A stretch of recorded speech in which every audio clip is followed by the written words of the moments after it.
নমস্কার, আপনারা দেখছেন আমার আন্দামান ভ্রমণের ভিডিও। আন্দামান ভ্রমণের প্রথম পর্বে বলেছিলাম সেলুলার জেল ঘোরার গল্প। যদি সেই গল্প আপনারা না দেখে থাকেন তাহলে ডেসক্রিপশনে দেওয়া লিঙ্কে ক্লিক করে সেটা দেখতে পারেন। আজকের পর্বে বলবো আন্দামান ভ্রমণের দ্বিতীয় দিনে জলিবয় ঘোরার গল্প। প্রথম পর্বের মতো এই পর্বের ভিডিওগুলোরও অধিকাংশই স্টিল ফটো থেকে আর্টিফিশিয়াল ইন্টেলিজেন্স ইউজ করে জেনারেট করা। ভিডিও ভালো লাগলে লাইক করতে আর চ্যানেলকে সাবস্ক্রাইব করতে ভুলবেন না। চলুন শুরু করা যাক জলিবয় ঘোরার গল্প।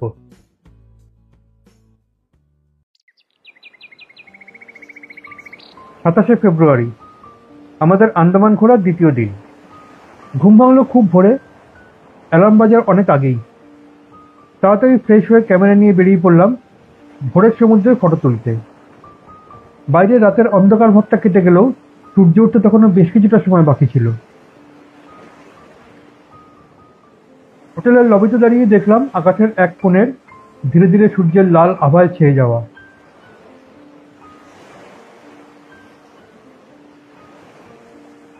এর বেশ কিছুটা সময় পরে ধীরে ধীরে শুরু হলো সমুদ্রের বুকে পণ্যবাহী জাহাজের চলাচল।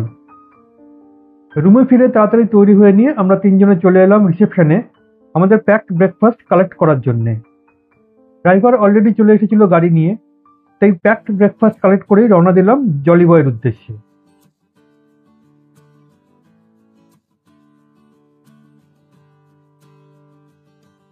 জলিবয় যাওয়ার জন্য প্রথমেই যেতে হয় পোর্ট ব্লেয়ার থেকে প্রায় 30 কিলোমিটার দূরে ওয়ান্ডুর বিচের কাছে মহাত্মা গান্ধী মেরিন ন্যাশনাল পার্কের টুরিস্ট ফেসিলিটেশন সেন্টারের গেটে।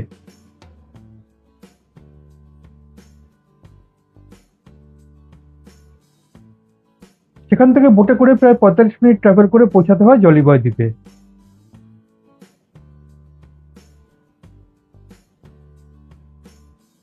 ভোরবেলার ফাঁকা রাস্তা দিয়ে ওয়ান্ডুর যেতে যেতে আসুন আপনাদের জলিবয় সম্বন্ধে কিছু তথ্য দিই। জলিবয় মহাত্মা গান্ধী মেরিন ন্যাশনাল পার্কের অন্তর্গত একটি ছোট দ্বীপ। মহাত্মা গান্ধী মেরিন ন্যাশনাল পার্কের স্থাপনা হয় 1983 সালে আন্দামানের মেরিন লাইফকে প্রোটেক্ট করার জন্য।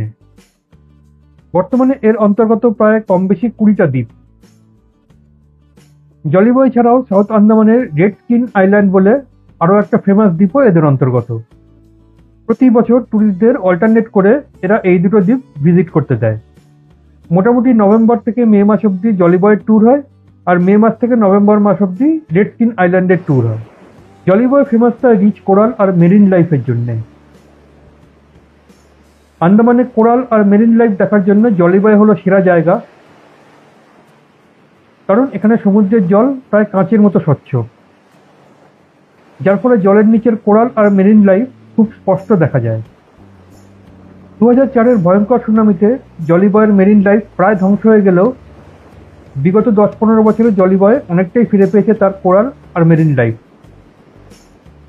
যেহেতু জলিবয় মেরিন ন্যাশনাল পার্কের অন্তর্গত, তাই এখানে যেতে ফরেস্ট ডিপার্টমেন্টের পারমিশন লাগে।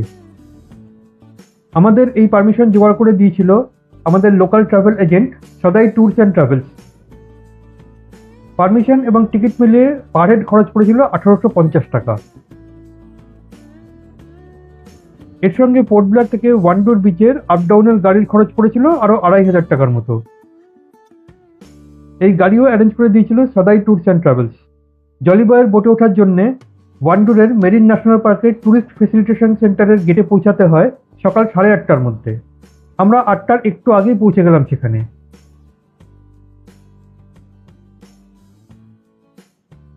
টুরিস্ট ফেসিলিটেশন সেন্টারের টিকিট কাউন্টারের ঠিক পিছনেই সমুদ্রের খাড়ি।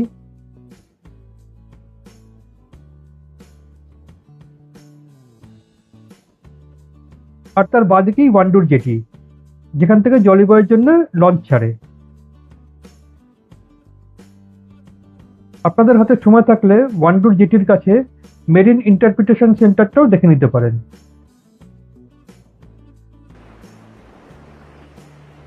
আর যদি হাতে আধ ঘন্টার মতো সময় থাকে তাহলে কাছের ওয়ান্ডুর বিচেও বেশ কিছুটা সময় কাটিয়ে আসতে পারেন।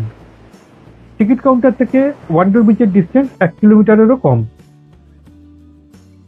তবে ওয়ান্ডুর বিচের সমুদ্রে সাঁতার কাটা বারণ, কারণ এখানকার জলে কুমির আছে। টিকিট কাউন্টার থেকে পারমিট দেখিয়ে টিকিট কালেক্ট করার পর প্রথমেই যেটা করতে হলো সেটা হলো ওয়াটার বটল কালেক্ট করা। জলিবয়ে প্লাস্টিকের কোনো জিনিস নিয়ে যাওয়া অ্যালাউড নয়, তাই মিনারেল ওয়াটার বা অন্য কোনো প্লাস্টিকের জলের বটল আপনি নিয়ে যেতে পারবেন না। এই ট্যুরিস্ট ফেসিলিটেশন সেন্টার থেকেই বোতল ভাড়া দেওয়া হয়, সেটা কালেক্ট করে তাতে আপনাকে জল ভরে নিতে হবে। প্রতিটা বোতলের ক্যাপাসিটি 1 লিটার। পার বোতলের জন্য ডিপোজিট রাখতে হয় 200 টাকা, আর জলিবয় থেকে ফেরার সময় বোতল ফেরত দিলে এরা 195 টাকা রিফান্ড করে দেয়। আপনাদের সঙ্গে স্টিল বা ভিডিও ক্যামেরা থাকলে তার আলাদা টিকিট নিতে হবে এই টিকিট কাউন্টার থেকেই। 9:45 নাগাদ আমাদের এয়ার কন্ডিশন লঞ্চ এসে দাঁড়ালো ওয়ান্ডুর জেটিতে।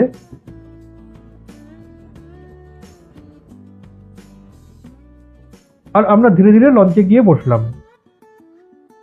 লঞ্চে বসতেই আমাদের কমপ্লিমেন্টারি ব্রেকফাস্ট সার্ভ করা হলো। ব্রেকফাস্টে ছিল sandwich, biscuit, cupcake, fruit juice আর টমেটো কেচাপ। জলিবয়তে কোনো খাবারের দোকান বা স্টল পাবেন না, তাই এই ব্রেকফাস্টটা স্কিপ করবেন না। অবশ্য আপনারা চাইলে ড্রাই স্ন্যাক্স আপনাদের সঙ্গে নিতে পারেন, তবে স্ন্যাক্সের প্যাকেটগুলো জলিবয় আইল্যান্ডে ফেলে আসবেন না, সেগুলো নিজের সঙ্গে ক্যারি করেই নিয়ে আসবেন। ব্রেকফাস্ট সার্ভ করার পরেই আমাদের লঞ্চ তার যাত্রা শুরু করলো জলিবয়ের উদ্দেশ্যে। লঞ্চ চলাকালীন যাত্রীদের ডেকে যাওয়ার পারমিশন ছিল না, তাই আমরা সবাই লঞ্চের রুমের জানলা দিয়েই বাইরের অপূর্ব সুন্দর দৃশ্য উপভোগ করতে থাকলাম। প্রায় 45 মিনিট ধরে সমুদ্রের বুক চিরে চলে এবং নাম না জানা অসংখ্য দ্বীপ পেরিয়ে অবশেষে আমাদের লঞ্চ পৌঁছালো লোক বসতি শূন্য জলিবয় দ্বীপের কাছে। আমাদের লঞ্চ অ্যাঙ্কার করলো জলিবয় দ্বীপ থেকে একটু দূরে, যেখান থেকে ছোট ছোট বোটে করে আমাদের জলিবয় দ্বীপে নিয়ে যাওয়া হলো। এই বোটগুলোর নিচটা কাঁচের, তাই এগুলোকে গ্লাস বটম বোট বলা হয়। বোটের নিচটা কাঁচের হওয়ায় এর ভিতর দিয়ে সমুদ্রের মধ্যে কোরাল আর মেরিন লাইফ খুব স্পষ্ট দেখা যায়। লঞ্চ থেকে গ্লাস বটম বোটে করে জলিবয় যেতে যে 2-3 মিনিট লাগে, সেই 2-3 মিনিটের বোট রাইড, আর এই বোট রাইডের সময় কোরাল আর মেরিন লাইফ সাইটিংটা ফ্রি অফ কস্ট। এর বেশি ডিউরেশনের বোট রাইড করে কোরাল আর মেরিন লাইফ সাইটিং করতে হলে আপনাকে অ্যাডিশনাল পে করতে হবে। লঞ্চ থেকে এক এক করে যাত্রীদের গ্লাস বটম বোটে করে জলিবয় দ্বীপে নিয়ে যাওয়া হতে থাকলো। অবশেষে আমাদের টার্ন আসলে লঞ্চের রুম থেকে বেরিয়ে বাইরের ফ্লোটিং ডেকে এসে দাঁড়ালাম। ফ্লোটিং ডেক থেকে চারিদিকে সমুদ্রের জলের রং দেখে চোখ ধাঁধিয়ে গেল। আমাদের সামনে সমুদ্রের জলের রং এমারেল্ড গ্রিন, আর দূরের সমুদ্রের জলের রং ডিপ ব্লু। এর আগে বহু সি বিচ ভিজিট করলেও এরকম এমারেল্ড গ্রিন রঙের সমুদ্রের জল আমি জীবনে কখনো দেখিনি। আমার জন্য এক অসাধারণ অভিজ্ঞতা। আমাদের 3 জনকে নিয়ে প্রায় জনদশেক যাত্রী একসঙ্গে গ্লাস বটম বোটে উঠলাম।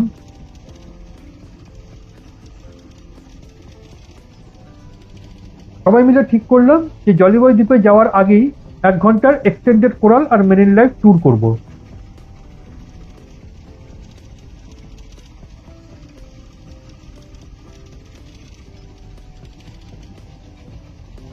খরচ 1000 টাকা পার হেড।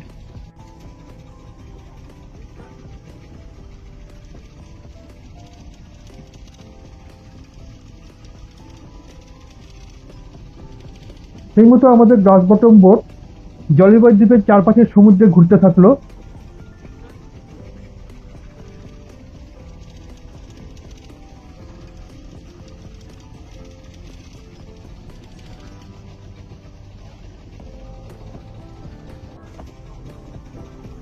আর আমরা বোটের নিচে গ্লাসের ভিতর দিয়ে দেখতে থাকলাম জলের নিচের কোরাল আর মেরিন লাইফ।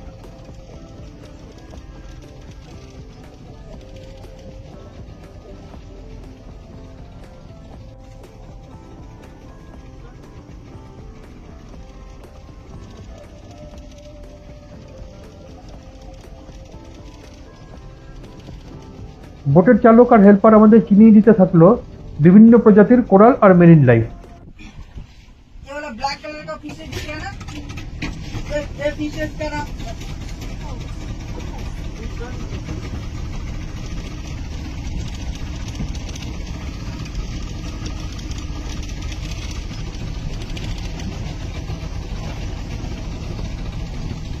फ्लावर कोरल हाँ, এটা जो बोले प्लेट कोरल, प्लेट कोरल पापड़ जैसे दिख रहा है ना, उनका नाम है प्लेट कोरल। प्लेट कोरल अगर किसी कोरल के ऊपर बनेगा ना, बाकी सारे कोरल अगर किसी भी कोरल है उसको देख कर रहे हैं, उसका ऊपर से पूरा फैल जाएगा एकदम।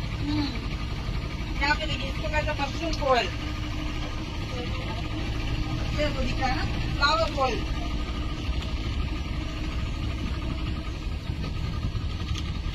एनिमल्स यहाँ पे है सी एनिमल, हाँ वो कलर वाला सी एनिमल का सी लीजिए सर, सी लीजिए। अरे बहुत कम कलेक्ट गिरेगा तो नहीं। वो सिर्फ नीमो में ही होता है हाँ? नीमो नीमो बीच पे है क्या वो नहीं, नीमो यहाँ पे नहीं है। आने पूछते भाई कहाँ भी मिलता है तो छोटा छोटा व्हाइट कलर का दिख रहा है ना, ऐसा ऐसा ऐसा ऐसा निकला है, वो फ्लावर को बन रहा है। नॉर्मली फ्लावर को देखिए, मून पीछे देखिए, ये देखिए सिंगल में जो पीस घूम रहा है ना, उसका नाम है शॉर्ट सर्किट पीस। कभी भी उसको आप लोग कभी भी अगर स्कूबा डाइविंग सी आप करने जाते हैं, जब भी पानी में जाएंगे ना, उसको टच मत करिएगा।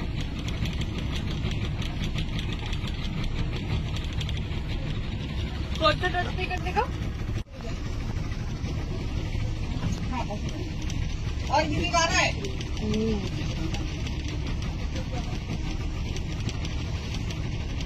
आना तो आ जाइए, मैं बता दूंगा, आ जाइए।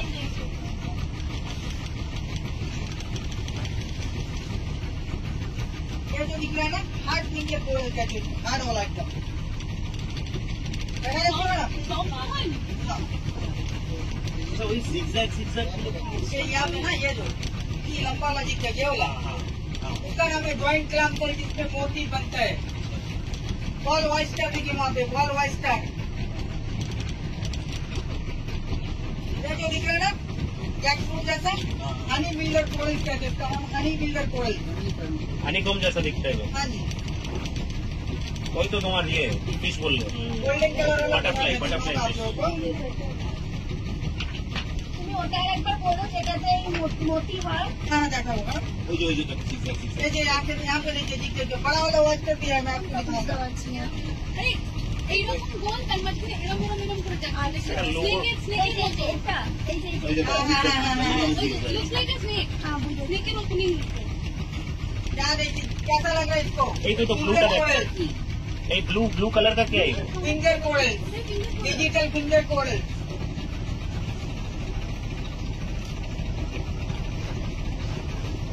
इसको कहते हैं मशरूम कोरल। यहाँ पे भी है देखिए मशरूम कोरल। फंगस है वो तो देखते हैं आप लोग को देख के यहाँ पे कैसा लग रहा है आप लोगों को? यहाँ पे तो कुछ ज्यादा क्लियर है वो क्या है ট্রেনের মতন দেখতে रेड कोरल, उसको आप लोग को कुछ कोरल भी कहते हैं, इनडायरेक्टली भी कुछ कोरल कहते हैं। इतना पास है यहाँ पे स्नॉर्कलिंग तो कर सकते हैं आराम से इसको कहते हैं हार्ड सॉफ्ट स्टार्डन कोरल। इसके अंदर कभी भी आप लोग अगर उतरेंगे ना पानी में, उसको कभी भी उसको हाथ से टच मत करिएगा। व्हाइट कलर का आपने तो छोटा सा व्हाइट नीचे आ रहा है, पूरा एकदम फूल जैसा बाहर है, आपका हाथ में भूल जाएगा।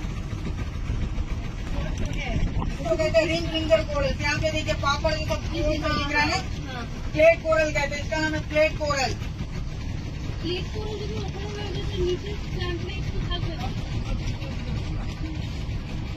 ये सब देखिए मून फिशेस का झूठ, ব্ল্যাক কালারের ফিশ গুলো না गोल्ड डिजिटल बिल्डर कोरल। वाला वाला fish देखिए,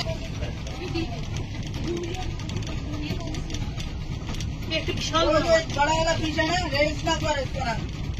टेस्टी होता है यहाँ देखिए डिजिटल बिल्डर कोरल थे, तो वो जो दिख रहा है ना, ब्लैक इसका कलर डिजिटल का बिल्डर कोरल।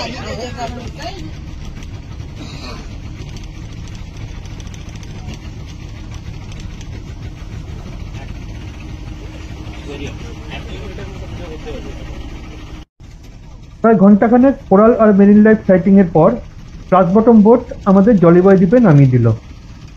এই গ্লাস বটম বোটে করে কোরাল আর মেরিন লাইফ সাইটিংটা একটা অসাধারণ অভিজ্ঞতা, এটা কখনোই মিস করবেন না, কারণ জলিবয়ে কোরাল আর মেরিন লাইফ সাইটিং এর এটাই একমাত্র অপশন। স্নরকেলিং বা স্কুবা ডাইভিং এখানে অ্যালাউড নয়। এরপর 2-2.5 ঘন্টা শুধু চুপচাপ জলিবয় বিচে ঘুরে বেড়ালাম আর সেখানে সমুদ্রকে দুচোখ ভরে উপভোগ করলাম। আপনারাও আমার সঙ্গে উপভোগ করুন জলিবয় দ্বীপকে।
প্রায় 2-2.5 ঘন্টা জলিবাই বিচে কাটানোর পর আমাদের লঞ্চ হর্ন বাজিয়ে জানিয়ে দিল যে এবার ফেরার পালা। আবার গ্লাস বটম বোটে করে আমাদের পৌঁছে দেওয়া হলো লঞ্চে, আর জলিবাই ভ্রমণের এই অসাধারণ অভিজ্ঞতাকে সঙ্গে নিয়ে আমরা ফিরে চললাম ওয়ান্ডুর জেটির উদ্দেশ্যে। জলিবাই আন্দামানের সব ট্যুরিস্টদেরই মাস্ট ভিজিট লিস্টের একদম উপরের দিকে থাকা উচিত। সেদিন পোর্ট ব্লেয়ারের হোটেলে পৌঁছাতে 3:30 পেরিয়ে গেছিল।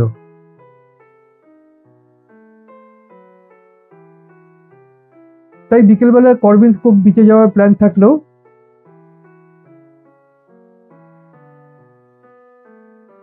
সেটা ক্যান্সেল করে ক্লান্তি কাটানোর জন্য হোটেলেই বিশ্রাম করব বলে ঠিক করলাম। তাই পুরো বিকেল আর সন্ধ্যাটা কাটলো হোটেলের টিভিতে সিনেমা দেখে আর হোটেলের কম্পাউন্ডে ঘুরে বেরিয়ে।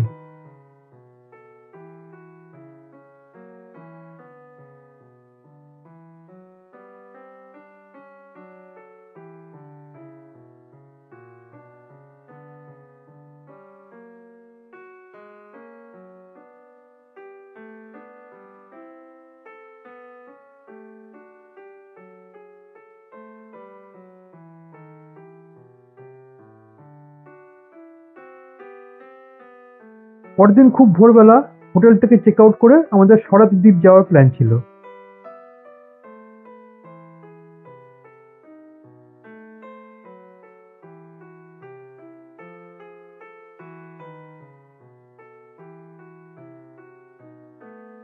তবে সরাত দ্বীপ ভ্রমণের গল্প এখানে নয়, বলবো আন্দামান ভ্রমণের পরের পর্বের ভিডিওতে।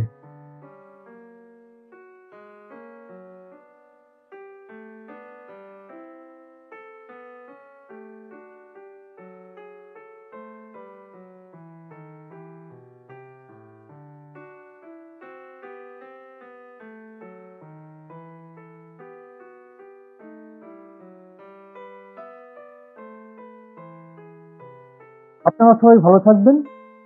বাই।